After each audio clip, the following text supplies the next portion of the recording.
What's up, fellow gamers? Phreak here, and it's time for patch 11.11 in League of Legends. Now, I'll be honest, I have not played almost any of 11.10 between casting MSI and everything else and being on a weird sleep schedule.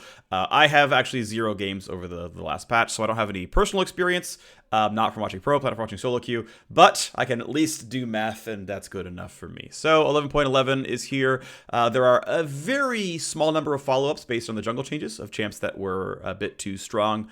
From that, also some pro reactivity, since generally speaking, Riot will buff and nerf champs who, like, if they're normally pro problems and aren't seen in pro and are weak in solo queue, they get buffed because they're not being held down by pro. And if they're 100% pick ban in pro play, they're getting nerfed because they're 100% pick ban in pro play. So that is why we're going to see several champions here. Otherwise, just other champions that just can use a little bit of love and can be a little bit stronger. There's some fun item changes. I'm generally a pretty big fan of almost everything in this patch. We can see the big list of nerfs and buffs here. Let's get right into it. My favorite, by the way, is probably going to be the new Wardstone. Okay. So Azir is getting a simple lower Q mana cost. Now the read is and tends to usually be true that mana is a skill testing mechanic, since Azir very sharply scales with player skill and not just really experience in games, but although that is somewhat true, like you can be, 200 games deep on Azir, but if you're still a bronze player, you're still a bronze player. And so you're going to be bad at a lot of things. And even if you're relatively newer at Azir and don't understand all of Azir's intricacies, you're still a good League of Legends player, and so things like mana management and wave management and whatnot, like, will tend to still be pretty strong. If you're just like some generic, 100 LP Masters player or whatever. So mana costs tend to be a pretty good way to improve Azir for low elo and make him less abusive for pro. Again, Azir got very, very little play at MSI, so okay, free license to buff the champion, great. 15 lower mana cost on the queue. For funsies, I said, hey, what percentage of Azir's mana pool does his queue cost? To be fair, Azir is uniquely special in that playing the champion at all requires you to spend mana because you need to summon soldiers, and you honestly have to spend your other ability to move them around. It's no surprise that this is like a lot of burden on mana cost and a lot of burden on sort of presence of mind, both the rune and actually you playing the champion well. So I see why, he has like very, very high mana at level 1, for example. And, his Q only costs like 10% of mana pool is actually pretty incredible for any kind of early game champion. So this, is obviously a very meaningful change to his mana costs. I don't think he's going to get 50% win rate sub diamond anytime soon, but good to see, push in the right direction. Slowly but surely, Riot has gotten Azir to a higher and higher win rate in solo queue without taking over pro. So maybe in like 7 years' time, he'll be balanced for all skill levels, but don't hold your breath. Next up is Elise. Elise is probably the queen of not only the spiders, but champions who aren't really, really fast at clearing, but are very good at ganking. Like, Elise, Lee Sin, like there's a couple champions like this, right? Where they're really just, they're gank champions. And unsurprisingly, when the jungle is shifted toward rewarding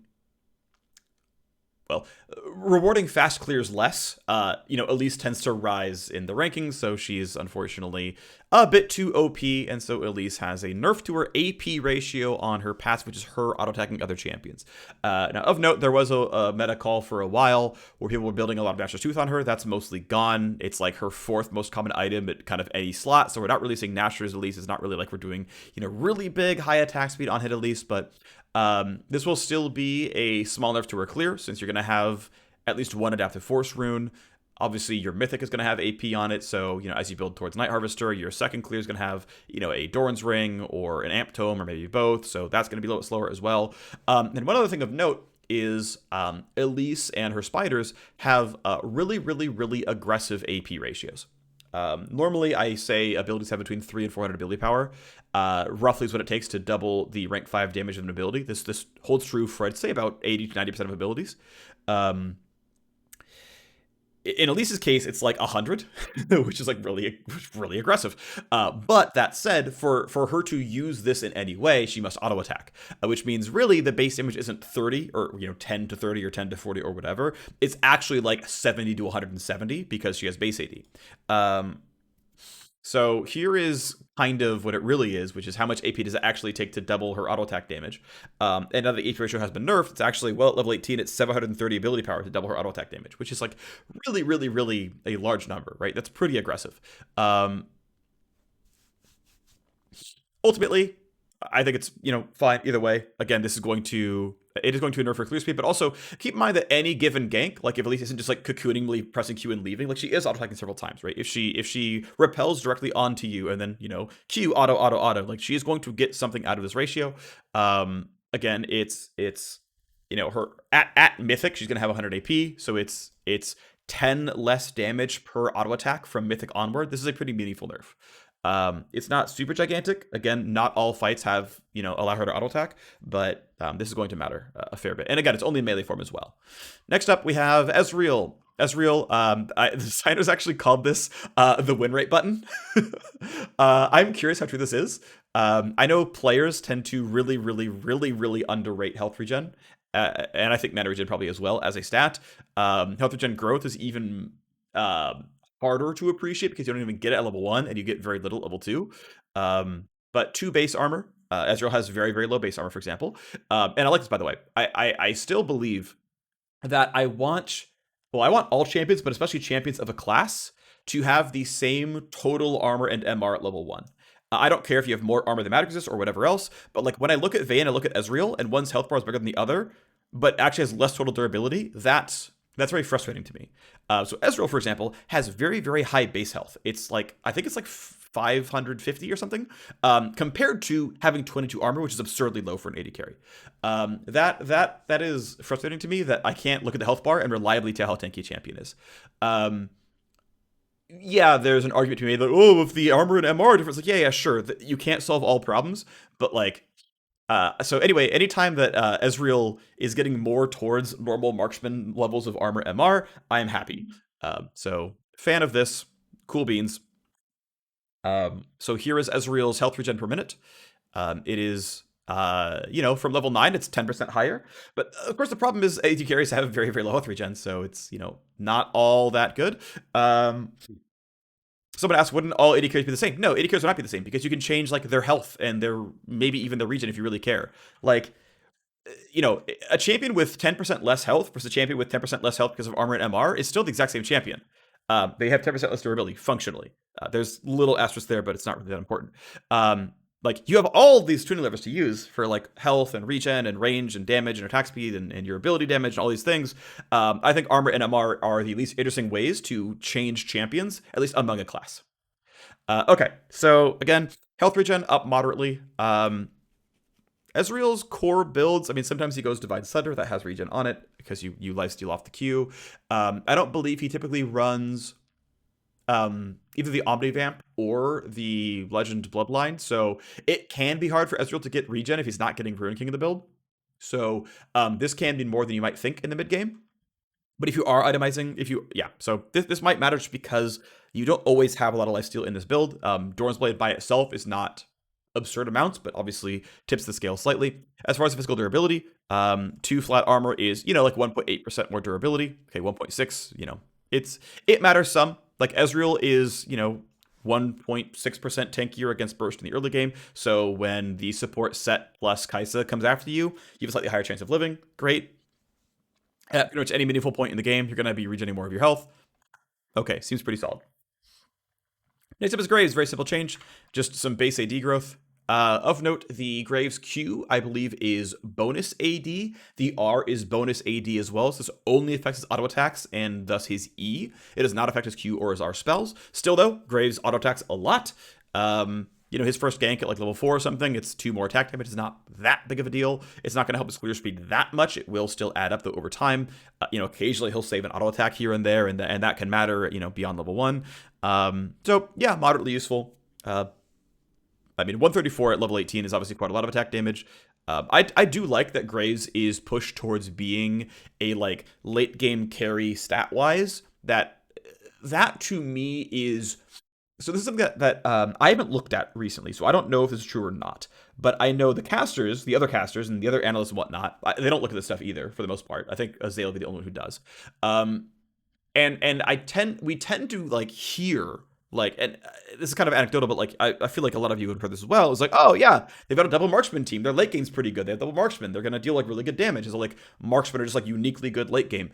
I'm pretty confident Graves is not actually that good late game. That he's actually more of an early mid bully. And you kind of like snowball off of the fact that you max rank your Q at level 9, and then like, do you really care about E points? No. Do you care about W points? Not at all. Like, he just suddenly doesn't have any levels that matter after level 11. And so the more that you give him attack damage growth, the more those levels past 11 matter. And so it means Graves is a bit more likely to actually be somewhat of a late game threat, which I think is a positive thing. I'm a fan of that. So I like Graves going this way. I think Graves being a cool champion is one where like his W is not toxic and also underwhelming, and actually has a late game. I think that's actually kind of nice. So I do want to see Graves have a new W at some point, by the way. But as far as this change, pretty solid nominal buff. Next up is Hecarim. Hecarim was absolute trash, completely unplayable. A very, very dead champion.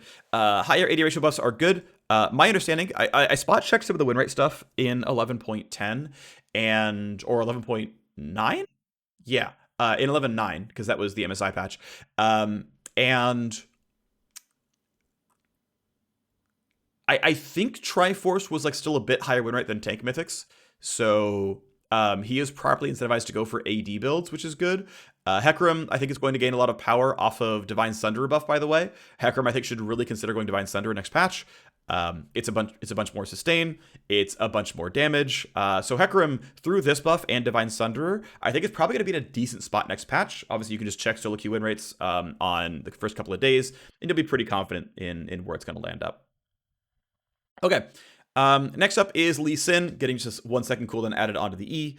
This is going to affect his jungle clears a little bit, of course. It walks back half the buff from a few patches ago, where the cooldown got cut from 10 to 8.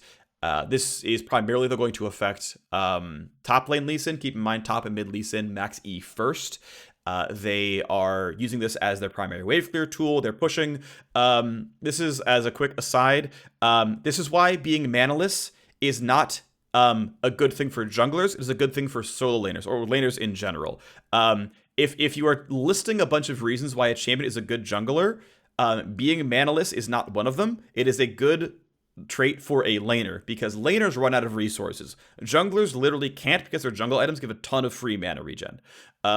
So Lee Sin, being manaless, already has part of his kit skewed towards playing in lanes, because he can never And as soon as his wave clear tool allows him to, spell vamp off the wave and easily clear the wave, and he's getting items like Goretrigger to help make sure that E plus active actually one-shots casters, it's like, ooh, he becomes a really, really problematic laner.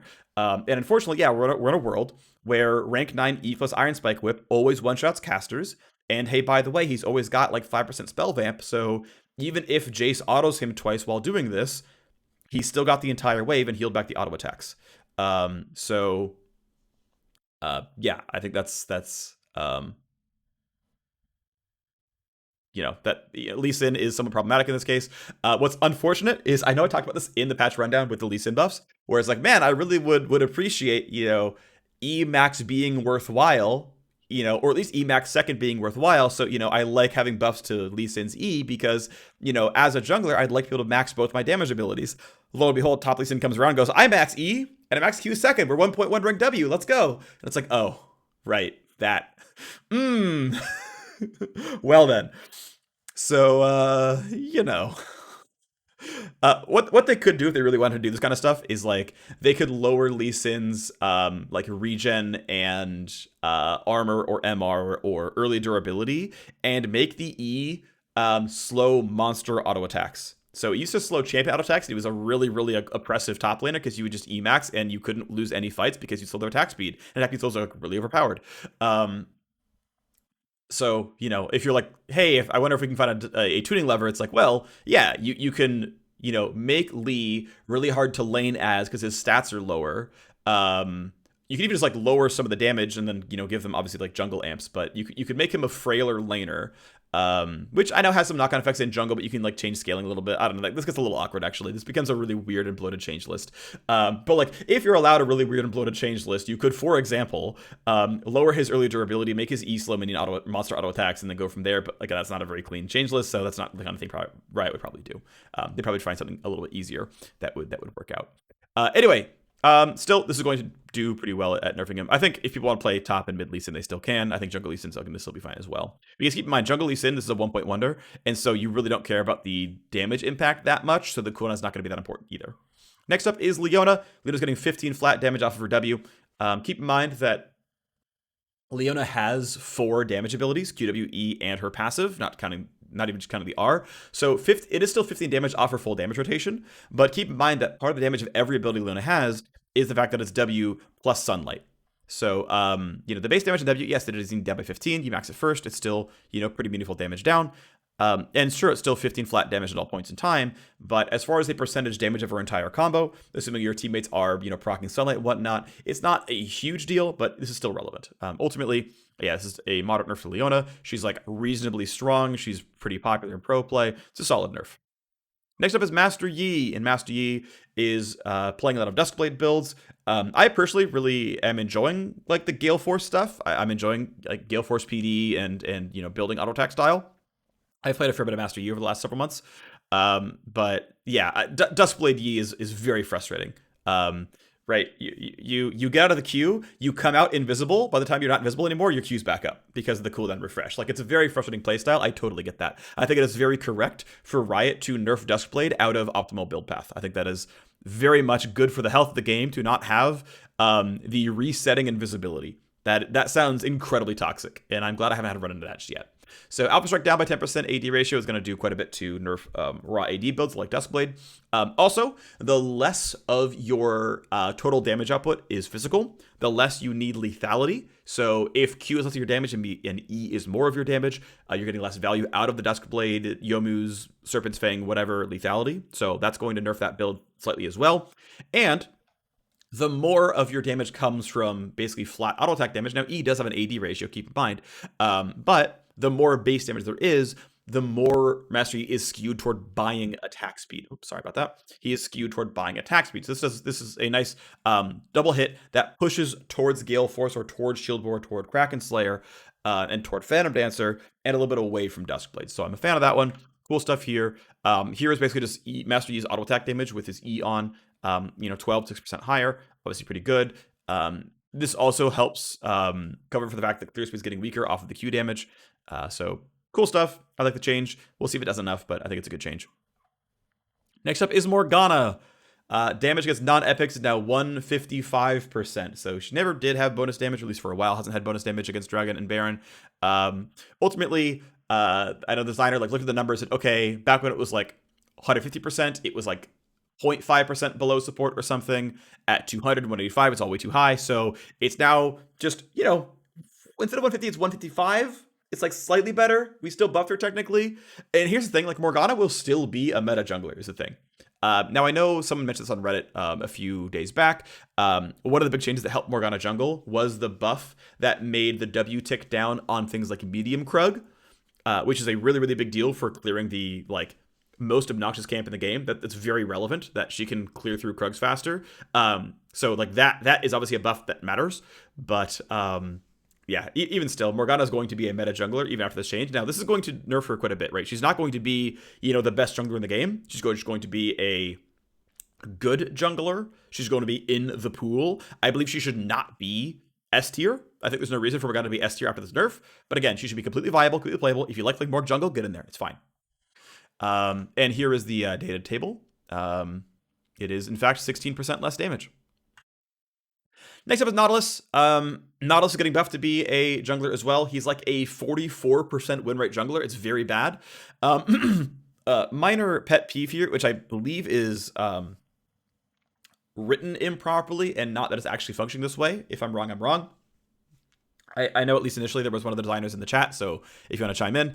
Riptide deals 150% increased damage against monsters. I believe that is 50% increased damage against monsters. It is 150% total damage to monsters. So the wording is not accurate.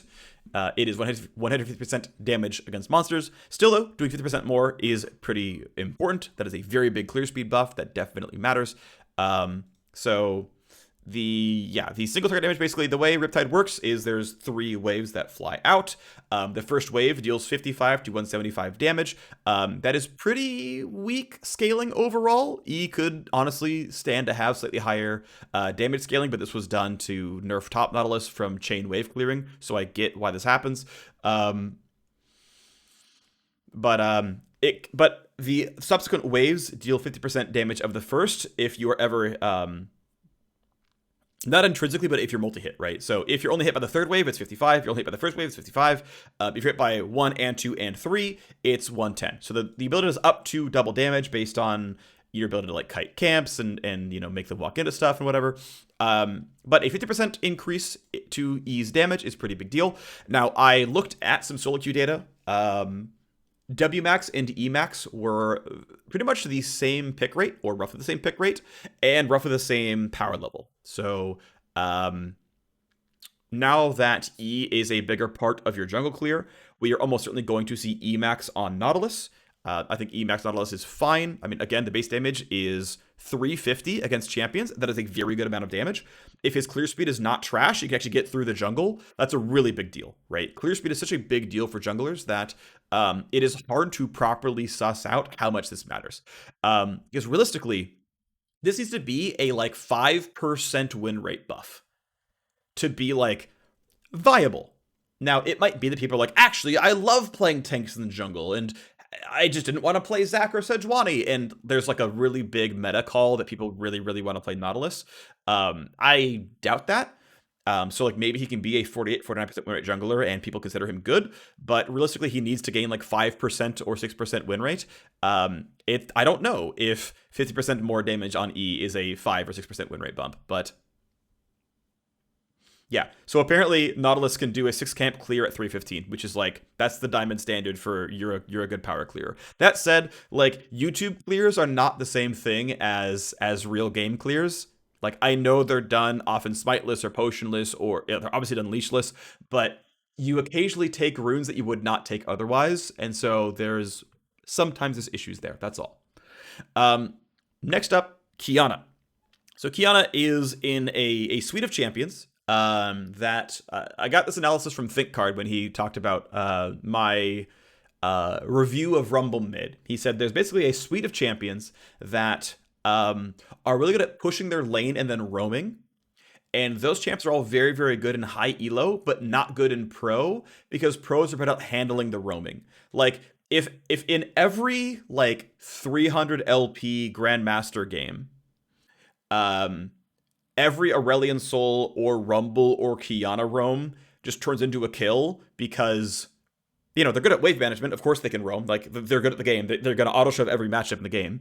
And these idiots in GM solo queue don't watch the minimap and just die to getting tower dove because they're limit testing 100% of the time.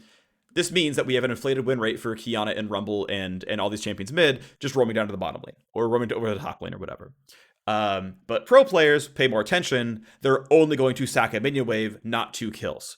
So that is, I think, actually an interesting point that I'm just going to parrot from him.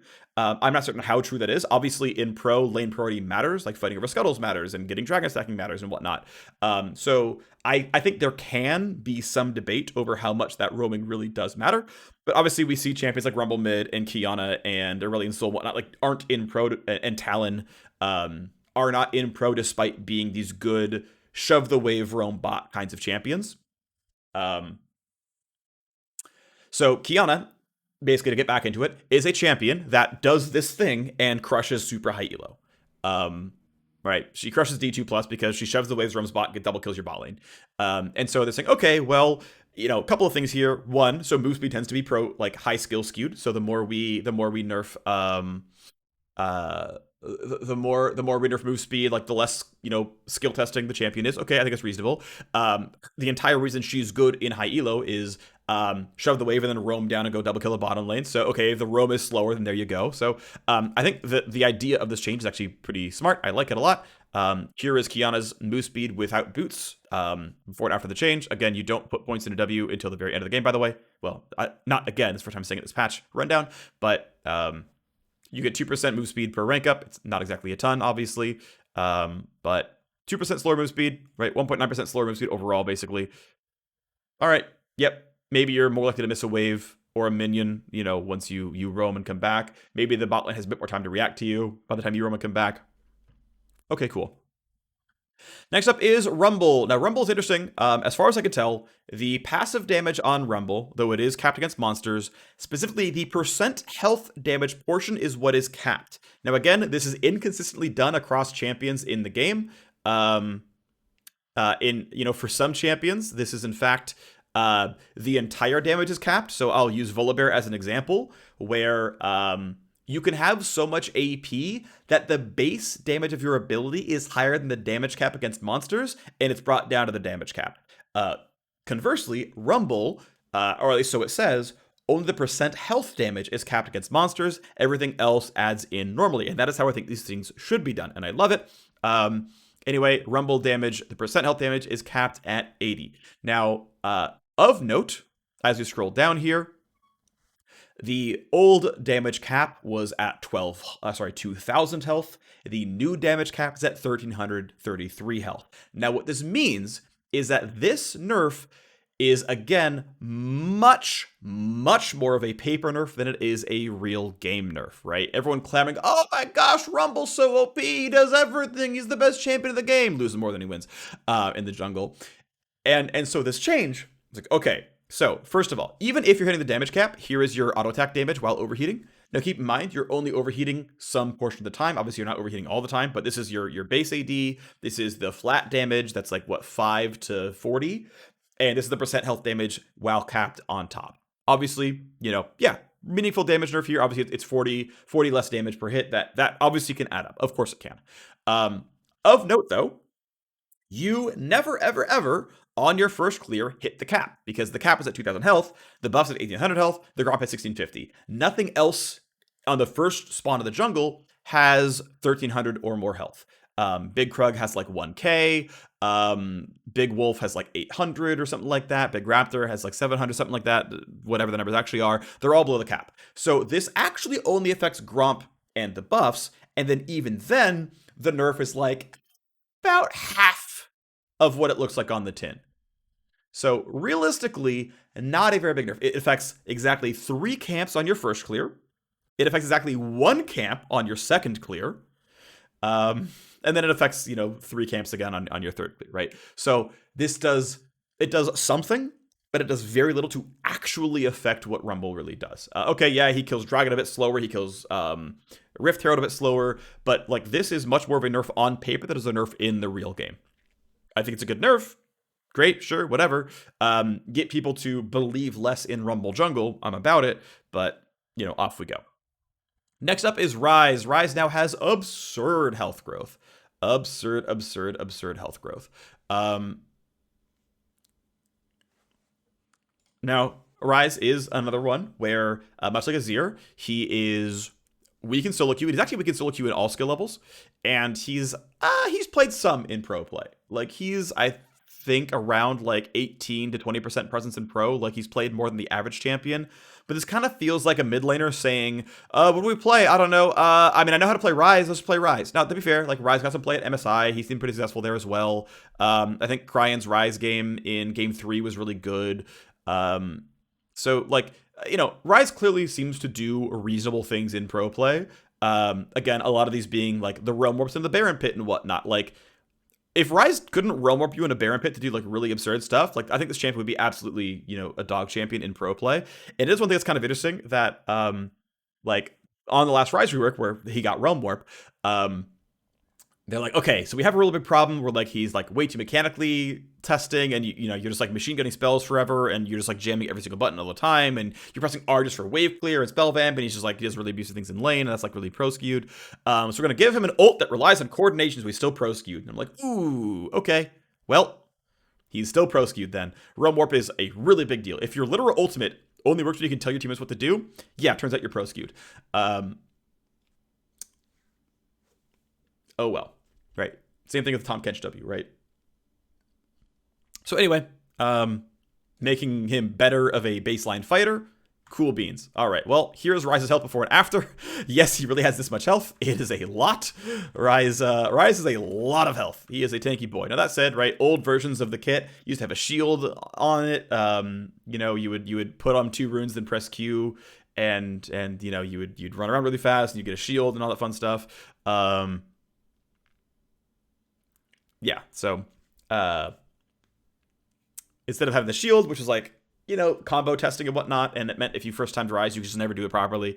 Instead, you get this, you get baseline health, and so Ryze has like a really absurd health for a ranged champion. But Ryze is also functionally kind of a short range champion, right? He has, I guess he has Q for like kind of long range poke, but yeah, he walks around. I believe he has no innate move speed buffs.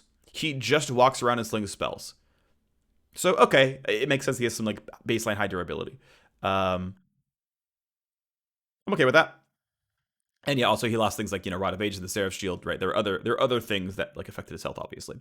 But yeah, I like this change. I think, yeah, okay, it's again silly that he has more health than like Darius, but it also makes some degree of sense based on who Ryze is. Like this would be stupid on Ashe or Vayne, but and I'm glad those things aren't true on Ashe or Vayne, but it does make some sense on Ryze. One thing that's worth noting though is I think we have had overall base stat inflation in League of Legends. I think we've very rarely seen champions actually get lower base stats over time. So we're just inflating base stats.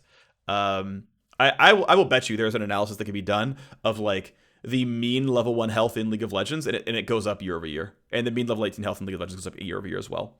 All right. So, next up, we've got Senna. So Senna has become quite a problem. The primary Senna build, as has been growing in popularity, is Frostfire Gauntlet Senna. It's tank Senna. You play her as a support. You play her with a melee champion who's farming in the lane. So, you know, a Maokai, a Tahm Kench, a Set. I think a Nautilus is fine there as well. Yeah. So she is a support tank who's playing at very long range. And that's, yeah, not ideal, right? So there are nerfs to Frostfire Gauntlets for range champion this patch, which is cool. Good job. That's gonna do quite a bit to nerf that build, obviously, because the slow itself is getting a lot weaker, and that's just gonna like change a lot of power levels here. But also Senna in general is scaling really hard. Oh, they're forgetting a line here. Okay, yeah. So the passive is just going to get less range over time. I have a data type for that. We'll see it in a second. There should be a line for the Q. Piercing Darkness exists. Now it has 160% lethality ratio. So if you buy, let's say, a Duskblade with, I think it's 18 lethality, 18 times 1.6 is like 27, almost 30. So you get 30 flat healing from buying a Duskblade. That's very good. Black Mist. Move speed has an AP ratio. So every 100 AP is what, 5% move speed? So is it 1,000 AP? No, hold on. 400 AP. 400 AP should double the ability. That's not too bad. 400 AP to double the move speed, that's actually somewhat reasonable. Now, I don't know if we're going to get AP Senna. Like, I don't know if there's going to be ever a reason to go, like, Liandry's Torment. I mean, her cooldowns are kind of too long for Liandry's to be good, but, I mean, maybe Everfrost. I mean, there's an argument to be made for Riftmaker, potentially, maybe? Because I think Riftmaker converts all your damage, so that can kind of work. Like, I'm curious, like, maybe?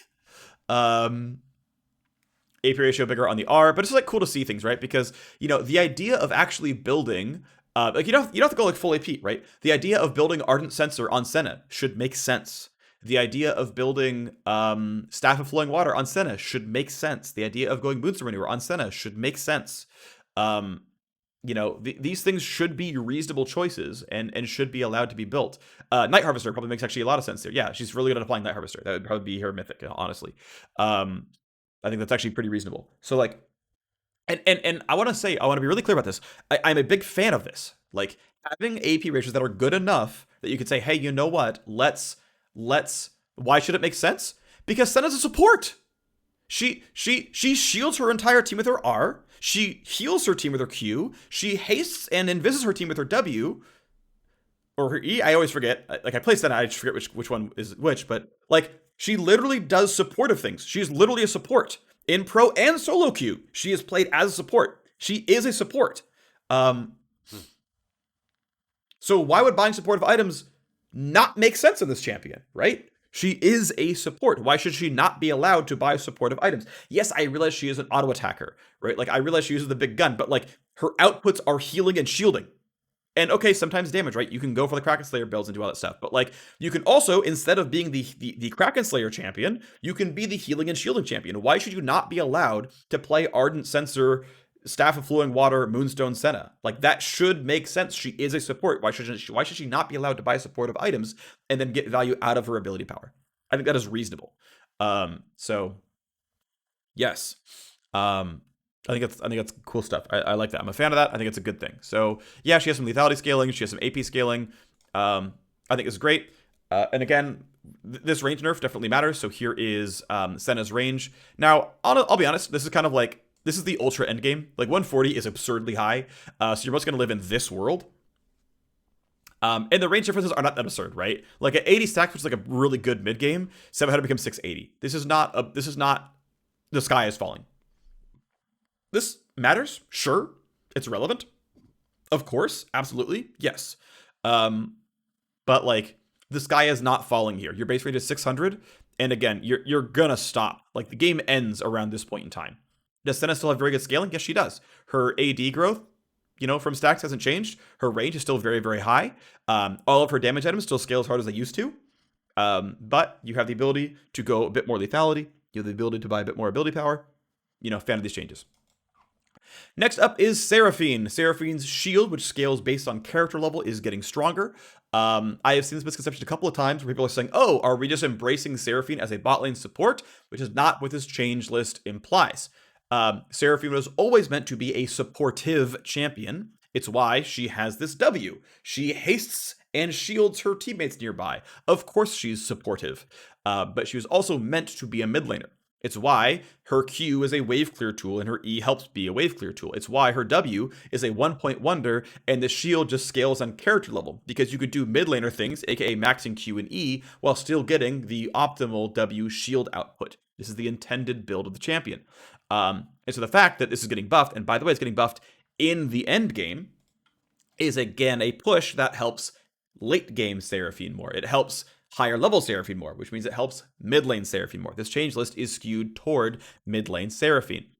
So Seraphine W has very interesting scaling. It's ultra non-linear. It's like plus 1.5, then it's plus 3, then it's plus 6, then it's plus 15. It like every few levels, it like doubles how much it's growing. As you can see, right, the first 2 levels of the game, this was functionally unchanged. There is a chance I have done some of the math slightly wrong here, but I believe all these numbers are just off by 1.5. So 1 through 5 is identical champion, right? Nothing changed at all, 1.5, or 1 through 5. 6 through 10, this shield is up by 1.5 higher shielding. And let's be clear, like a lot of supports, the game ends by like level 10 or 11. So this entire change list does not affect support Seraphine for 90% of the game. But mid lane Seraphine is going to get level 11, and she's going to scale fast, right? So as soon as we go here, bam, right? We're off to the races. We're now getting plus 15 or something per level, and we're just scaling, we're scaling, and off we go. So cool beans, right? Here we go. We're if we are late game Seraphine, our shield is much better. Let's pop off. So yeah, great. I think this is a well manicured change list. I like where the numbers went. I like where they landed. I like the push towards mid Seraphine. I'm actually glad we saw teams like Fnatic play a fair bit of mid Seraphine. I think mid Seraphine has been good for the entire season, and too few teams played her. I really believe Seraphine should have been meta defining this season. I think up until the point where Moonstone Renewer got like removed from the game, Seraphine should have been the meta-defining mid and bot laner, should have been drafted in every single team, and teams should have been playing, Seraphine Maokai, Seraphine Tom Kench, Seraphine Nautilus, Seraphine whatever bot lanes, or flexing it to the mid lane if, they thought they could get a good matchup. Like, this, yeah. Next up, Shaco. Now, one thing that I seem to have noticed, at least the designers think so, and I believe it's true, is people think AD Shaco is overpowered. They think AP Shaco is weak. That is inaccurate. AP Shaco is the stronger of the two builds. Basically just, yep, AP Shaco is outstanding. Obviously, the fact that you like maxing your boxes and the box rank up got really good for jungle clear is quite nice. Yeah, Shaco is very, very strong. I willfully played some Shaco in normals with my friends. I'm a bad Shaco player. I know I'm bad at Shaco, and I was still getting like a fair bit done. It's like, oh wow. Like I'm objectively horrible at Shaco, and I'm doing fine. This is an issue. But I mean, honestly, yeah. So basically, 10% lower AP ratios on the W, 10% lower AP ratios on the E. These are pretty small nerfs. Obviously, you have to nerf the AP ratios if you're going to nerf AP Shaco, not AD Shaco. So it does a very good thing to target exactly those builds. I think that's wise. I think in general, Riot tries to have the smallest changes possible to just say, no, we're just going to do some upkeep. Let's just like nerf AP Shaco by a couple percent win rate or 1% win rate or whatever and move on. So these are the kind of changes you get. Totally reasonable.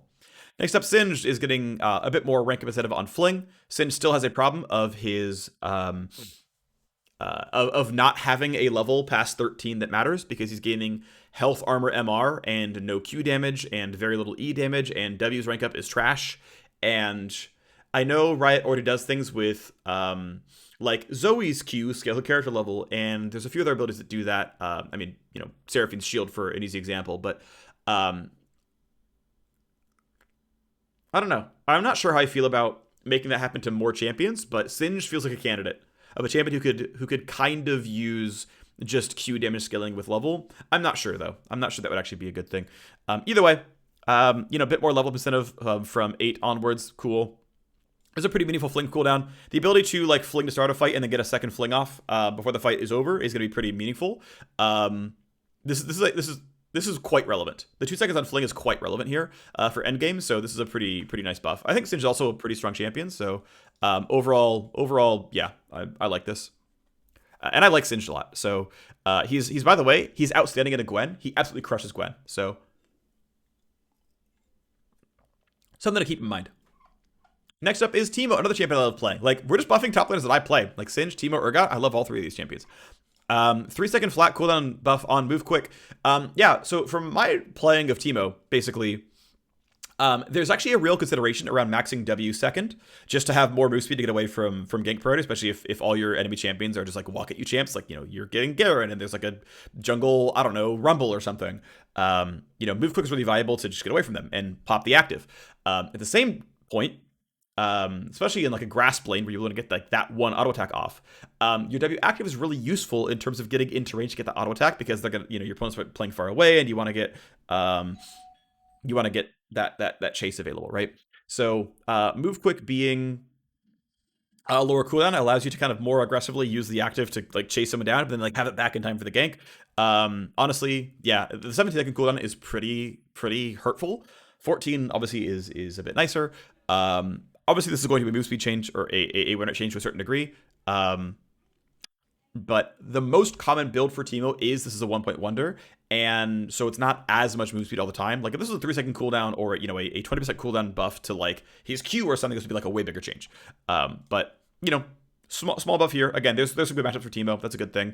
Having more Ws is going to help some of his weaker matchups as well because you often need to like kite those champions. So there's something good there. Next up is Urgot. I think Urgot's in a weird spot where there aren't enough levers to properly nerf the W. Like 0 to 2% total AD ratio on the W is such a small change. But that's like what else can you do? Like the AD ratio barely scales. It goes from 20 to 36. Like that's not much. Like he has a flat damage on front that just isn't changed any. And the thing is, like, you need the flat damage up front to make like rank 1 feel good at all.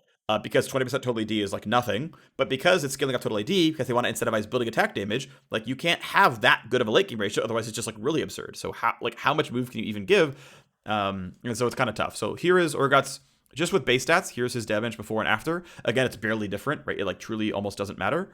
We're gonna, you know, scroll up above the item changes. And then even with 100 bonus AD, it's like, well, now to be fair, dealing 5% less damage is a meaningful change. Like that does matter, obviously, right? I don't really want to sell this too short because this is actually pretty relevant. But like the only damage ability you care about is 5% weaker. Once you're at like 2 items, is a fairly meaningful change. This will drop Urgot some. I think they meant this change to be fairly light, and it is. And here we are. So now we have a suite of changes to top lane tank items. Bramble Vest, Warmogs, Warden's Mail, Randuin's, and Frozen Heart. So we're going to start with Bramble Vest and Warden's Mail. So basically, everyone all the time just rushes Bramble Vest first item. You pay 800 gold for 35 armor, and you would get 6.5 or so reflected damage. So here's Bramble Vest before and after. We're going to cut things off. It's right here. So it used to be that you would basically only pay 100 gold for Thorns, which is absurdly good. This is just the most busted passive for 100 gold. This is clearly overpowered, right? This is the most obviously overpowered item. But it's also what allowed tanks to even play top lane. I mean, think about what the top lane meta right now, right? Yeah, we see Scion some, we see Malphite some, we see Tank Gragas. Well, we used to see Tank Gragas some. Now we don't at all. It's only AP Gragas, and everything else is fighters, right? So, I don't know. It wasn't, I don't think it was depressing the meta that heavily. We don't see any Ornn, for example. But again, I think the item is also very, very strong and very, very frustrating. So instead we have this change. So 5 less armor. The Thorns is just a flat 3 now instead of 3 plus 10% of your armor, which is at least 6.5 and obviously scaled up from there. So this does a couple of things, right? This does a couple of things. So one, if you assume players make no behavior changes at all, if you assume there are no behavior changes, and there would be though, this further incentivizes finishing Thornmail, because Thornmail now comparatively has 5 more armor on the combine and a lot more damage on the Thorns passive. So once you're at Bramble, you're now heavily more incentivized to go all the way to Thornmail. But it's really worth noting that Bramble Vest itself is now a lot weaker. The Thorns damage is literally cut in half, and actually more than cut in half. It's actually lower than that. The gold efficiency loss from buying Thorns has doubled. That's a weird way of saying it. It's just 5 less armor, but this is truly much weaker. You have 2 cloth armors, and then you spend the money to get, instead of 5 armor, 0 armor, and instead of 6 thorns, 3 thorns. Right? This is a pretty substantial cut in what you're getting out of it. So, look, you probably are going to still go Bramble Vest in any lane where they are healing. Right? If you're against Fiora, you're probably still going Bramble Vest. But if you're against Jace, he's not healing on hit anyway, and taking 3 damage per auto is just not that meaningful. Now you're spending a lot of money on really not that much, because it's not like your Maokai top is going to whittle down the Jace. He's still going to be full health the entire time hitting you. So... this is a pretty meaningful nerf, and so the idea that we're going to see Thornmail in every game, we should see less Thornmail, we should see fewer Thornmails, because you're just not going to have as many Bramble Vests, and it will take some time, because people will still buy Bramble Vests, they're going to think they need it, and over time players will learn, oh, Bramble Vest isn't winning me my lane anymore, I should just finish my Mythic. And then it's well, I don't have Bramble Vest anymore. Do I need Thornmail? I don't. I'm going to build a different item second. I might go Warmogs, and we will eventually see the sea change. It will not happen right away, because players are not going to realize this item is truly a lot weaker. All right. Next up, we have Warden's Mail. And Warden's Mail is now quite a bit stronger, actually. So Warden's Mail is still 1,000 gold for 40 armor. But of note, we are now, much like Bramble Vest, paying exactly 200 gold. I guess we do it here. We are paying 200 gold for the passive. Now, here's the interesting thing, right? So this is great. And this is why, by the way, I wish components would cost the same amount of money, because it's a lot easier to recall an 800 gold for Bramble Vest than it is to recall an 1,000 gold for Warden's Mail. This is why I love cost parity. It's why I love that every mythic for every class costs the same amount of gold. Sunfire is an exception, and I'm okay with that exception, but every mythic costs the same amount, right? All the 80 carry mythics build out of Noon Quiver. All of the mana mage mythics build out of Lost Chapter. And then the other component is a Blasting Wand or a Codex, which is pretty close, whatever. It's fine. It's good enough. Cost parity makes it so much easier to compare items, because how many times would you have wanted to go Warden's Mail, but you had 900 gold, so you had to go Bramble Vest? I really hate that is what's making players make item decisions. I think the Warden's Mail cost is really holding it back. And if I was in charge of this change, I would have been my very first change of making this change. Now that said, the rest of the changes are also very good. So, even if I don't like exactly this change or the lack of this change, the other changes are nice. So now we get a better comparison though, right? We are paying 200 gold for the unique passive. in the Bramblevest case, if they are not self-healing, I deal 3 damage back. Or, right, so I deal 3 damage before MR. So I'm dealing 2 damage, or I'm dealing 1.5 damage eventually. Or I buy a Warden's Mail, and if I have at least 1,000 max health, which seems pretty accurate, I am reducing the damage taken after armor by 8.5. So it's really more like I'm reducing the damage by 17. I'm taking 17 pre-armor or 8.5 post-armor. That is very good.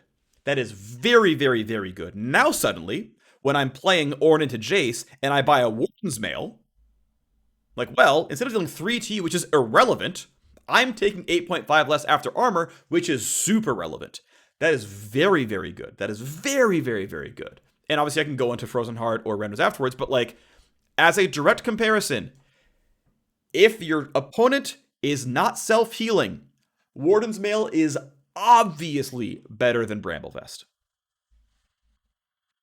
It's super, super not close.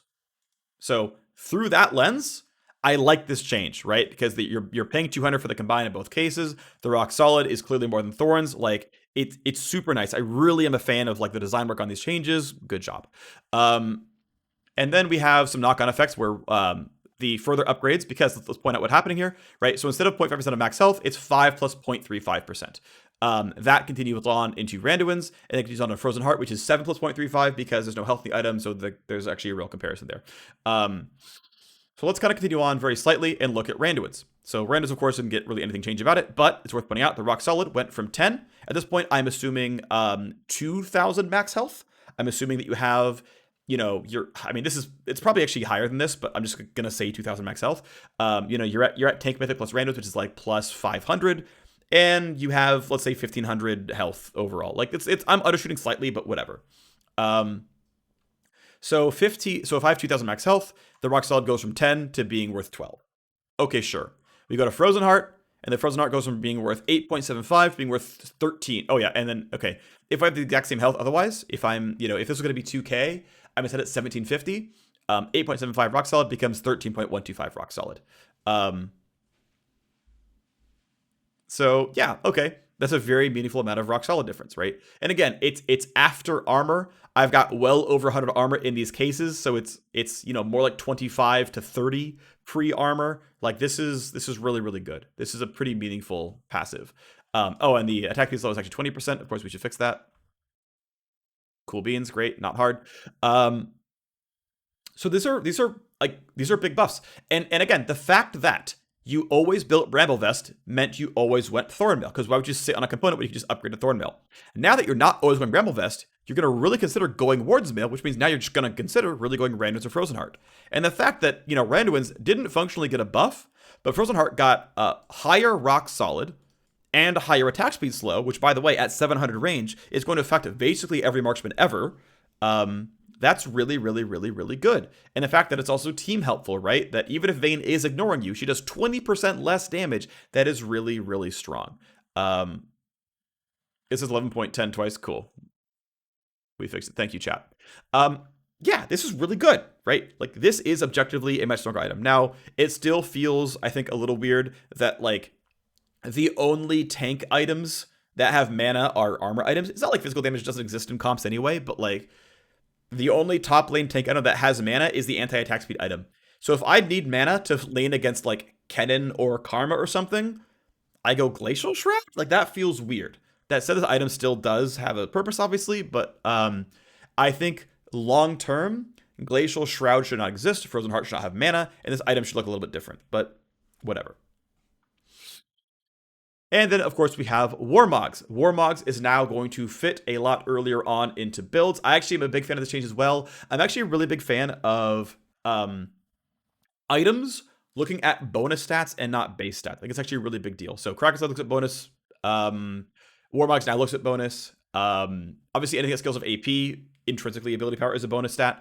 But also things like Liandry's says, hey, I deal bonus damage based on the target opponent's bonus health. It's like, great. So I can build Liandry's on Singed and feel okay about it.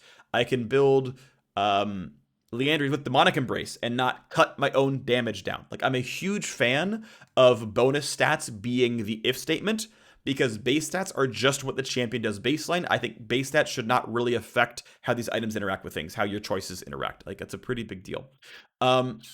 So Warmogs is now 1100 bonus health. Basically, this means you could. So people have done a bunch of stuff on the internet. There's a bunch of build math you can do, but basically, Mythic plus Warmogs plus anything is going to get you over the line. You can build Warmogs second now on virtually any build that has a real health item in the build, and you're going to be there. At worst, you need another Ruby Crystal. I like this change. I think it's actually really cool. I like Warmogs being available. Keep in mind, Warmogs like really not getting bought. And consider the fact, right, that like everyone just only goes Deadman second or only goes Thornmail second. Before the previous patch, never went Abyssal Mask, right? It's like, oh, I'm going to consider Randuin's. I'm going to consider Frozen Heart. I'm going to consider Abyssal Mask. I'm going to consider Warmogs, right? Like, I'm such a big fan of both, like, from the previous two patches and this one. Like, there is such a bigger wealth of possible second items on tanks that this is outstanding. I absolutely love this. But they'll be saying, like, yeah, this is available as your second item. Go for it. Have fun. Enjoy. Huge ups there. Next up, Moonstone Renewer is getting a bit more heal and shield power as time ramps on during the fight. Okay, sure. Great. Next up, Black Cleaver is getting a bit more shred. Instead of 24%, we're getting 30% at max shred. So here is the table of Black Cleaver. What is 24% shred versus 30% shred? Or I guess Carve is the name of the passive. And, I mean, realistically, 50 is the lowest reasonable armor you're going to be against at this point in the game. And, yeah, even against squishies, like up to 2% damage amp against really beefy champions, you know, like the 200 mark something, you're at a 5% damage amp or so. That's pretty good, right? This item reads deal 5% more total damage. That's great. That's a really good line of text. So, and keep in mind also, it's not only just your damage, it's someone else's damage as well. Like Black Cleaver, it's interesting because Black Cleaver is so often like, oh yes, I'm a fighter. I want to kill the tank in my lane. Haha, here we go. This is one thing that's a little bit strange about Black Cleaver is, and I think it's probably just stacked faster as a result. Because, okay, I'm a top laner. I'm against a tank up there. Okay, so I'm Darius fighting Ornn. Whatever, who cares? It's like, well, if I want to kill him faster, if I didn't kill him already, oh, I might consider going Black Cleaver so I can kill him faster. It's I want to kill my opponent in lane item. And you go to team fights, and it's like, wait, but Black Cleaver is an armor shred. I can shred Ornn so that Ashe can kill it faster. Great, let's do that. I want to shred this champion faster so that my other teammate can kill it faster. Isn't that good? And it's like, ooh, but now you're buying a team fight item as a fighter where you're hitting frontline, which is reasonable, but you didn't buy Sterix Gauge. You didn't buy the tanky item, right? You bought the I'm gonna die really fast, but we're gonna kill Ornn almost as fast as I die. And that does make it line up into a weird spot where it's like, look, unless this Black Cleaver stacks really, really fast, and by the way, good luck as Darius hitting Ornn 5 times before you're actually threatened to just die from the Kai'Sa and Azir autoing you, right? So like, imagine if Carve was 10% per stack, 3 stacks. You could fairly reliably, as Darius, you know, Q, auto, W, auto, and bam, it's stacked. Cool, we did it. I know, yes, Darius Bleed stacks it up, but it stacks it up once per second, right? So it still takes, you know, if I land Q, auto, W, that's 3 stacks, and then 3 seconds later, the bleed has done it? Like, that takes a long time. And I realized, oh, what if it's like, look, you can reshape the item slightly, you know, but fundamentally, because this is a team-wide item, right? Because it's fundamentally team-wide, there's something there, right? And I'm not saying the change should actually be 10% per stack, 3 stacks, but that is a direct comparison, right? People are buying Sterix instead of Black Cleaver because realistically, fighters already beat tanks in the top lane because their damage is high enough anyway. And if you're trying to shred a tank for team fight power, you're almost better just building Sterix and surviving frontline. Now, maybe you can go Thread and Cleaver and it's okay, and that's actually fine, right? And maybe it's actually still enough that you actually still consider going Black Cleaver second, and it's fine, and that's actually true. I'm not saying that, like, these numbers can't be enough, but if you're Triforce Black Cleaver in a team fight at 2 items, good luck living ever, right? Next up is Divine Thunder, and Divine Thunder is a gigantic buff. This is such a big buff. This is a huge buff to every fighter who uses Divine Thunder, obviously. So you're looking at Illaoi, you're looking at Hecarim. Even though Senna is losing win rate off of Frostfire Gauntlet, she is going to be busted with Divine Thunder or Black Cleaver. Like, she's going to be even more powerful than before. Although, yeah, she's going to be more powerful than before. Like, Senna is like, I think Senna is objectively more powerful than last patch. You just don't have the slow anymore, and that's fine. Like, she's going to be the dumbest. Like, if you're not playing Senna, you're losing out on free win rate. Rarely builds Divine Thunder. I know she rarely builds Divine Thunder, but she's going to build it more. Because the item is a lot stronger. So, you know. Trundle, there's a couple of champions that are going to be happy with Divine Thunder. Okay. So, has been feeling more mediocre. Yep, agreed. Basically, I saw a bunch of data tables that the designer posted from Data about like, okay, who builds Divine Thunderer, who is Divine Thunder like a top 4 choice on, looking at both jungle and at top lane, and ultimately, so obviously damage being higher is nice. Now keep in mind this damage thing does not really affect monsters much because there's basically a monster damage cap that's just like 1.5x base AD, so this doesn't really affect the jungle clear. The healing obviously is useful, but doesn't really affect jungle clear because junglers are full health anyway when they clear the jungle. So, but of course junglers then eventually interact with champions in the game. This buff is generally speaking more of a top lane buff than is a jungle buff. Obviously the item is still stronger, of course it is. But, you know, if you were to get, let's say this is a 2% win rate buff for a top laner, right? How would you get a 2% win rate buff for Triforce or any other mythic? Look, would you add 10 attack damage onto it? 15? 5? Something around there? If by comparison, instead of Divine Thunder getting this change, it had like 5, 10, or 15 more AD, like that would buff junglers as much as it buffs top laners. Instead, this is buffing top laners more than buffing junglers. Again, still though, fan of this item, fan of this buff. This is also a good Ezreal item, by the way. Again, it's a really good Senna item. There should be a lot of fighters who look at this item and look for it. This should get a lot more play, honestly. Next up, Frostfire Gauntlet has a longer cooldown for ranged users, and the slow is halved. Goodbye, Frostfire Senna. That's it. Hello, Divine Thunderer Senna. Staff of Flowing Water, a little bit less trash. 5 AP, and I guess they chose the more interesting line. It's worth noting, by the way, Staff of Flowing Water still has fewer base stats than Ardent Sensor from the last time they nerfed Staff of Flowing Water. I would not have minded this getting the base AP back, but it's also worth noting that, of course, this is still the more interesting buff, which is I'm going to buff my teammate by more. Like, that is definitely the more interesting buff. Also, I think realistically, this item could just be a flat 40 ability power. Like, I don't think, you know, target champion level really matters. It's kind of whatever. It's not super relevant regardless, but keep in mind that you're not going to buy this before level 10 anyway. So, like, it's already 30 to 40 based on level. Like, why do you care that it's 30 to 40? Like, why not just have it be 40 at that point? Like, who cares? It's not even that different if you rush it pre-mythic. It's not a big deal, but whatever. It's not a huge problem. It's just, yeah, it sometimes feels weird having things scale that don't need to scale. That's all. Serpent's Fang is now better on ranged users. I love this change because I so often wanted to buy Serpent's Fang as like Ashe or Senna or whoever, and it felt bad so often knowing I'm only getting half the value that I would be if I was buying it on Darius or something. But I do want to say Serpent's Fang is still good. Like, even before the buff, this was still a good item and it was really worth buying. This buff specifically, combined with some of the earlier stuff, this makes it a really good Senna item, right? Because Senna, like, has new lethality ratios and stuff. And actually, I was buying this a lot. When I was playing a lot of tank Senna with my friends, I would do Cleaver second a lot of the time, but I would go Serpent's Fang third. I basically, like, it was my job to build utility, so I would buy Serpent's Fang or Executioners very often. Because, like, what do I care? I'm not scaling any other damage in any way. Like, we're not doing the Kraken Slayer, 3-stack thing. So, yeah, this is pretty nice. This is good. I like this buff. Cool beans.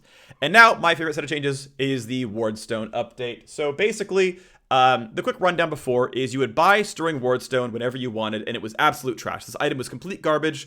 You spent a lot of money for basically no stats, and it sucked. You could fit a third Control Ward in your inventory. If you were full build, congrats, I guess you could fit Wardstones under, you could fit some wards on top of this, but like, it was really, really trash. And then, just once you put enough wards down, and I think it hit level 13, no, you had to buy it at level 13. Yeah, so once you're level 13, you could buy this item, and it was trash. But, because it could fit a third Control Ward, You could, if you were going to hold controls the entire game, I guess you could buy it as a controller holder, but whatever. Wasn't very good though. Then once you had put down enough wards, aka you played support, it would turn into Watchful Wardstone, and it turned into the tier 2 item. So now all you can do is just buy the tier 2 Wardstone. And so it's now no longer gated on level 13. It's not gated on putting enough wards down. You can just buy the tier 2 item. So earlier in the game, you can buy a Watchful Wardstone. Now that said, Watchful Wardstone is still a pretty bad item. So, oh yeah, here's Divine Thunder. Just looking at the gold efficiency.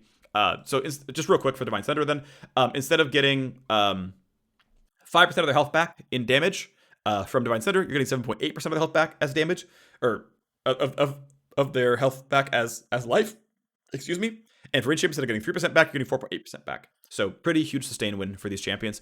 Okay, now on to Watchful Wardstone. So functionally, you're still going to buy this item at about the same point in the game. So the old Watchful Wardstone, right, you could not buy until level 13, and it automatically became this item when you put enough wards down, which always happened. So once you bought it, it was this. So the old Watchful Wardstone was, hey, I buy this item. It is not gold efficient for the stats it gives for the ability haste, but I can hold a third control ward, and I have a higher ward cap. So, all right, look at us. I'm paying 500 gold for the privilege of having extra ward on the ground, which, to be fair, is really worthwhile. Like, that's actually pretty good. All right. On the other side, we have the new Watchful Wardstone, where I'm paying about as much for about the same number of stats. I'm still getting the third ward, but I am not getting the ward cap. So why would I buy this? This item is trash, much like the old one, much like the old tier 1. It was just not good. No one wants to buy this. This is not a good item. No one wants this item. No one should buy Watchful Wardstone. This Watchful Wardstone is not good, right? You don't want this item at all. What you want is Vigilant Wardstone. It upgrades automatically when you're level 13 with support quest done. Now, you always will have your support quest done in time, right? So of note, right, like worth noting here that, okay, cool, if you're not a support, you can buy this item, or you can buy this item, and you're paying 500 gold for a ward holder, but if you're going to hold wards anyway, you might as well, whatever, screw it, whatever.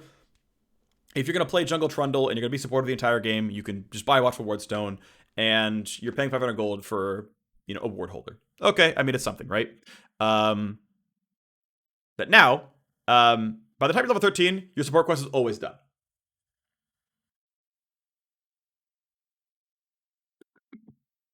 Assuming your support quest is always done by level 13. So, what that means is, once you're level 13, should you consider buying a Watchful Wardstone? Because after all, it automatically becomes a Vigilant Wardstone. Now, two things I like. So one, I like how cheap this is. I like that supports get good, inexpensive items, because the more completed, inexpensive items that supports can buy, the more likely they are to get to play around with more item slots. Now, they're already spoken for with boots, they're already spoken for with their support item, and they're somewhat already spoken for with the fact that they have to buy one myth. But at least they're playing the actual game with mythics, right? They're buying the one they want. If they're an AP support, they might consider going Imperial Mandate versus any of the other 6. If you're an enchanter, you have kind of 3 or 4 options or whatever. Yeah, there's Locket in there as well. So, okay, that's pretty reasonable. And then you've got 3 slots left, basically, right? And the cheaper these items are compared to the pace of the game, the more likely you are to actually have 3 good points of decision making. So I like that the Wardstone is just flat out only 1100 gold. Now, worth noting that Vigilant Wardstone probably is a legendary, which means it's also getting the benefit of turning on another mythic passive. And considering that there are no other 1100 gold mythics, even Magi's is, 2,000 gold, I think? Or maybe 2,500, something like that. I think it's 2,000. It's okay, this is the cheapest legendary in the game. So, okay, this gets me my 10 ability haste, or 3% move speed, or 15 ability power, or whatever. So if you get to level 13, and you buy Watchful Wardstone, it becomes automatically Vigilant Wardstone, which gives you 5 more ability haste. It keeps the Arcane Cache. It now adds Vision of Ishtal finally. And you get 12% more ability power, ability haste, attack damage, and bonus health. So basically, Senna can just buy this. And what's fun is it's bonus attack damage. So Senna only has bonus attack damage. Of note, Thresh also gets a bunch of free bonus ability power because of souls. So there's a few champions, basically it's just Senna and Thresh, who get really, really, really a lot of extra value out of the Vigilant Wardstone passive. But let's compare, again, the old Vigilant Wardstone. So basically, what you really bought in the old patch was this, and you spent 500 gold on the Arcane Cash and the Ward Cap. And then if you were rich, you just like spent some more money, and it wasn't gold efficient, but you know, you just made the item slot a bit more efficient. You got 15 ability haste, you got 10 move speed, and you just spent cash on it. Whatever, who cares? You're already full on slots, who cares? In this one though, Vigilant Wardstone itself is actually pretty gold efficient. And we're gonna scroll down here a little bit and show some other numbers that exist. So what this means is, let's say you're playing AP Lux. You've got a Shard of True Ice, you've got a Luden Zeka, you've got a Void Staff. And at that point, you finally hit level 13. Maybe you didn't, but let's say you did. That's 190 ability power, which means the 12% bonus is 22.8 AP, which is, by the way, about 500 gold worth of ability power. Huh. That's gold efficient. And it also gives you 4.2 ability haste because of these things. And, you know, to be fair, that is 20 from Luden's, 15 from the Wardstone is 4.2. And it's another 100 gold worth of ability haste. And that's not even counting the health that you get in, you know, a couple of places. So this item on pretty much most 3-item builds is an extra 500 gold efficient, which means you are absolutely buying this item every game. If you get to level 13 on support, Vigilant Wardstone is definitely very, very good. Now, to be fair, again, this is, I have Luden's and Void Staff, and then I bought Wardstone. Like, this is a fairly rich build. I want to be clear about that one. That is a fairly rich build. But it means, and okay, it feels kind of bad that it's like an auto-include, but also keep in mind that supports holding control wards is also an auto-include. Like, you literally have to have a slot open for control wards, and instead of spending 1,100 gold on 600 gold worth of stats to hold on to them, you pay 1,100 gold on 1,300 gold per stat. Like, it's literally more, it's like as many stats as Vigilant Wardstone. And even then, like, we can get 12% of this is another 400 something, right? So it's actually like, you know, cool. So it's actually 1,350 gold worth of stats. Not even counting Trace's health, it's a little bit more there, but we're gonna stop here. Like, you are getting bribed to buy this item. It holds onto your wards. It gives you the ward cap. It's absurdly gold efficient in stats you care about, because it by nature it multiplies the stuff you already have. It's 500 gold worth of, you know, ability power for an AP mage. It's even better for champions like Senna and Thresh. Okay, Thresh doesn't really care about AP that much, but it's way good for Senna. And I love that support's getting bribed to just like buy a cool item. Now what's interesting is this item is so good. This item is so good that it should be slightly meta warping. Not a lot. I don't think it's going to change a ton, but it should be slightly meta warping. And I say that because getting a 4th ward is really good. I guess right here. Getting a 4th ward is really good. And getting a really efficient item, such as this, is also really good. Now, in the old days, yeah, you'd spend 1,100 gold and watch for Wardstone at like, we get a ward, but that kind of sucks, whatever. But here it's like, no, wait, you're rewarded for it. Like, you're gonna get the extra ward just like before. It's 1,100 gold just like before, sure. But this item is so worth having. It's so powerful for your team that not only is it gonna slightly push you towards, hey, maybe we do want to play more mage supports because they're gonna you know, push for it a little bit more. But like, yeah, there's such a power spike here that I really want to let my support leech XP. I want to let my support, you know, get this item online. I think so. Someone in chat says no one's gonna buy this in solo queue. You're trolling if you don't buy it in solo queue. Like, as soon as you level 13, you always buy this item. Like, it's not even because you want to help the team. Like, yeah, no one wants to buy this in solo queue. People forget this item exists in solo queue. I get that. This item is objectively overpowered. Like, I realize level 13 is not super common for supports, and I get that, but you absolutely want this item in your inventory. You want this item in your inventory if you're playing solo queue. You want this item in your inventory if you're playing pro. And if pros want this item, that means pros are going to try to find ways to get this item. Which means they're going to find ways to maybe a little more often give the supports XP. I like the change a lot. I think it's great. All right, small Halo Blades nerf. There is a bit of a read that bot lane is getting so all-in focused because people are just playing a bunch of Halo Blades AD carries and just trying to like hard win early game, right? Like think about right, Kalista and Kai'Sa and Trist are all running Halo Blades every single game. Kalista can sometimes switch for Lethal Tempo, but like they're pretty much all just playing Hail. Varus is also playing Hail, and yeah, there's a kit synergy, right? Auto E is a good combo, I get it, but like you look at the MSI meta, and all of them are Halo Blades users, and they're all champions that have a kit hook with Halo Blades, right? Kai'Sa wants the 3 spears stacked up because the fights aren't that long anyway. Tristana wants the 4th 3 and then 4th auto for explosive charge. Kai'Sa wants up to 5 autos, but really only 3 because Nautilus Q autos. Wants 3 autos for the passive to proc. Who's the last one I mentioned? I got some. Oh yeah, Varus, right? Wants the 3 autos for the E. Like, okay, yeah, it's they're kit hooks. It makes sense. Of course, you want to get them, but like, yeah, this is kind of just like, well, we only run Halo Blades AD carries, and we're gonna one shot everybody. So we're only gonna play Nautilus or Leona or Alistair, so that we can set up the fights and just one shot people. And so if you are less likely to play a Halo Blades carry, if Halo Blades is less good, well, okay, we are one-shotting less often, right? If the uptime is down more, because like you will poke your opponent in lane, right? Like you will at some point, like, oh, they walked up auto. Which means if Halo Blades is not up for the all-in nearly as often, because it's 12 seconds instead of 8, because like you will trade at some point with your opponent, and then Leona finds the all-in, but Halo Blades is down, the lethality is much lower in lane. Like this is meaningful. So it does that. Biscuit delivery, yeah, was becoming a big problem where you would just sell your biscuits on recall and get 60 or 90 gold and be like, I did it. I got what I wanted. Off we go. I'm glad this is going back to 5, or down to 5. There was a consideration briefly of making it 10, but 10 felt like you could kind of get money out of it. 5 feels like functionally 0.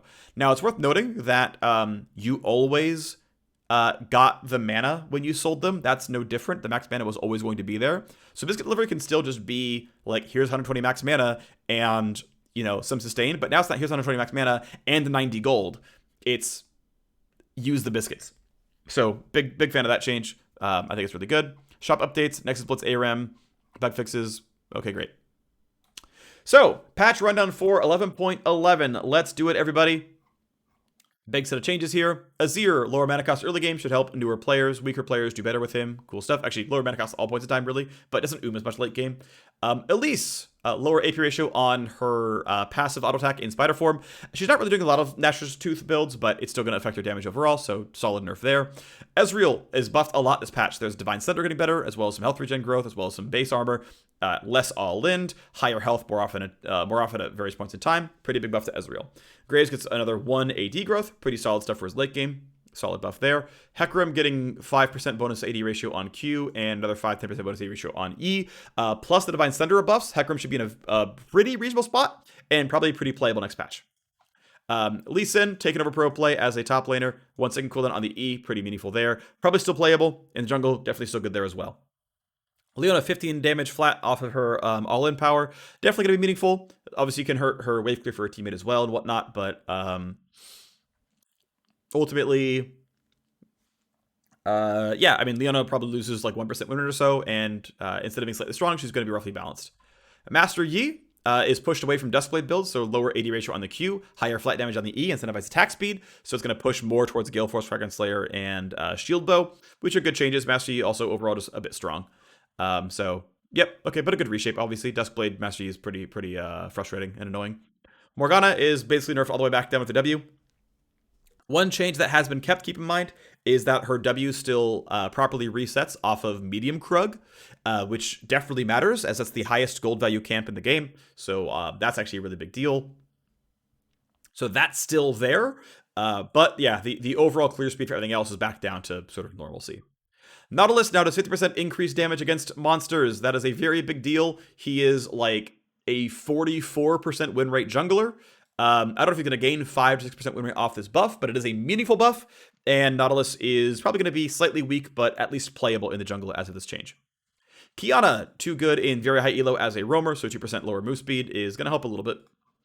Rumble is like 90% pick ban in pro as a jungler. He's third in line behind Udyr and Morgana, at least as far as MSI is concerned. Morgana's getting nerfed. Udyr is not, but whatever.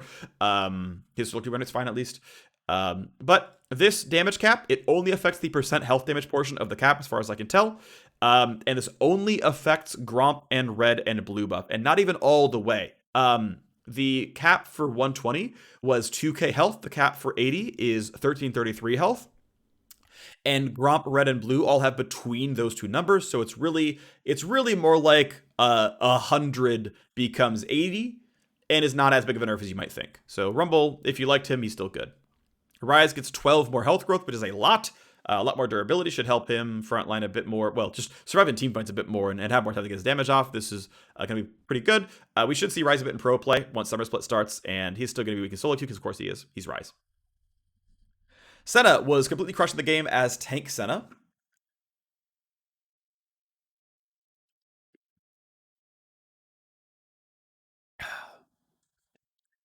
And so her range is getting lower. It is not that absurd. We have a data table. We'll actually bring this one up real quick.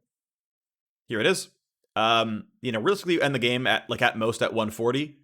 And yeah, it's not nothing, right? But it's 30, 35 range at the very, very end game. 5 range difference at 20 is not that meaningful. 10 range difference at 40 is like solidly in like mid game when you've gotten out of bot lane. Like, this is not that absurd. It's a small nerf. It matters. Keep in mind that she's roughly balanced in like her Kraken Slayer builds and whatnot, so that part's fine. She's definitely OP as Tank Senna, and they're nerfing Crossfire Gauntlet, which is going to help quite a bit. But overall, they're also buffing lethality ratios. The Q has a heal lethality ratio. The E and the R both have AP ratios now on the move speed and damage. So the chance of, hey, maybe it's Night Harvester Lichbane Senna is a possibility. I think it's going to be Divine Sunderer plus Black Cleaver. We'll get into that in a little bit. Obviously, you could also try doing like Eclipse or Duskblade or something. Seraphine has stronger width level shielding. I want to point out that it is non-linear. So the first 10 levels are functionally unchanged, and then late game Seraphine has much, much higher shielding. This basically means that it is a buff for mid Seraphine, and it is not a buff for support Seraphine. Mid Seraphine going to be quite a bit stronger. Shaco, 10% lower AP ratios on his W and E, which are his primary damage points. Fair point. Okay. Singed gets a rank up incentive on his E. Already has some damage, but now has some cooldown. It's a pretty big deal for his mid to late game. I think Singed is already pretty solid, so this is definitely going to be felt. Teemo, 3 seconds on his W. Not bad. Small buff. He's okay-ish. Urgot gets a very, very small hurt to his W. Basically, it's like, I mean, we can look at the numbers here. It's right here. It's like 4% less damage without builds, and then like 5% less damage with 100 AD, which is 2 items. It's a moderate nerf to, what is functionally like 80% of Urgot's damage output. So, okay, this matters, but keep in mind, if you're still building Titanic on him, I don't remember if you still are actually, but if you are still building Titanic, it is like that damage isn't getting affected by this, so it's not as big of a change as you might think, but yeah, still a bit of a nerf. This set of changes I love. So Bramble Vest, basically instead of paying 100 gold for Thorns, you're paying 200 gold for Thorns based on gold efficiency.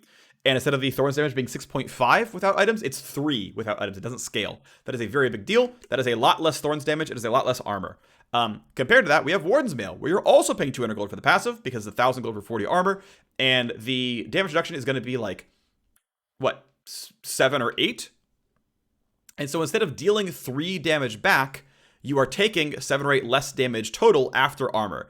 Warden's Mail is objectively the better I'm laning against Jace item than Bramble Vest. Straight up, it's not even close. This is objectively the better item.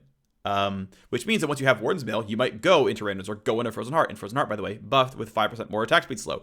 The range of slow, by the way, is 700. So you're going to be in range of every marksman who's ever auto-attacking you unless they're late game Senna. This is all very, very good. In some cases, Jinx. But that's going to be really tough for that to be really true. This is a very, very big deal. This should be a very large change what's going on. This, in fact, should change a lot about marksman viability. Because Wardens, like, if you're against an auto-attacker top and you go Warden's Mail, you're going to be very, very, very good against auto-attackers in team fights, and that's going to be a really big deal. These changes mean a lot. They really do mean a lot. This should change quite a bit about top lane tank behavior. Otherwise, we have Warmogs. Warmogs is now active on Warmogs plus Mythic, and if it's a bad Mythic, sometimes plus Ruby Crystal, but very early on. Of note, the sort of unintended interaction where Ashe's Q was triggering multiple times on things like Warden's Mail. That is going away this patch. So that's not going to hurt her anymore. Next up, Moonstone Renewer.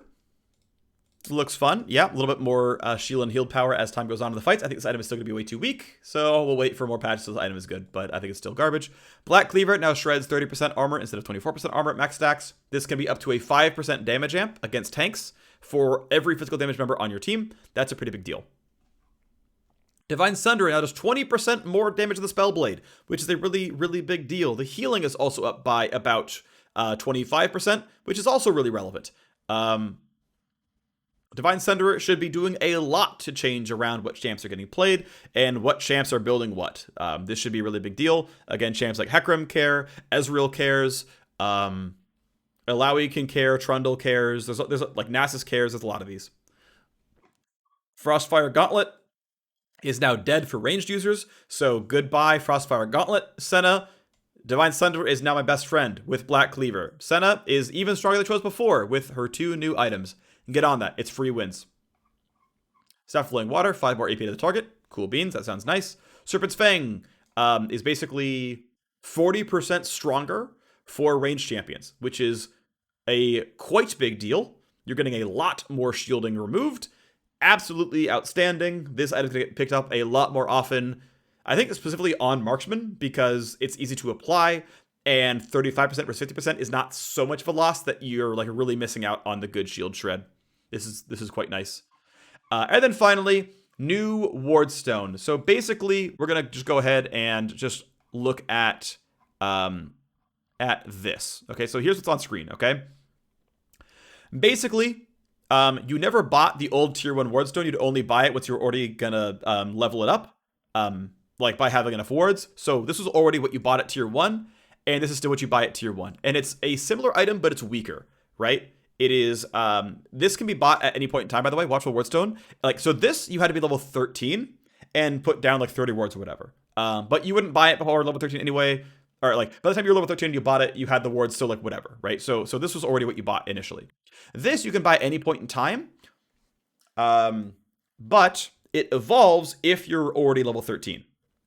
With support quest on. So these are kind of desynced, right? Because this you would have to buy post 13, this you would buy pre 13. And it's obviously an objectively weaker item. So you don't really want to buy Wardstone pre 13. It's not very good, right? You're spending 500 gold to hold 3 wards. It's not good. You don't want it. But then let's compare point 10 versus point 11. In the old game, you would spend 1,200 more gold for some stats, but now it's an auto upgrade at level 13 as long as your support quest is done.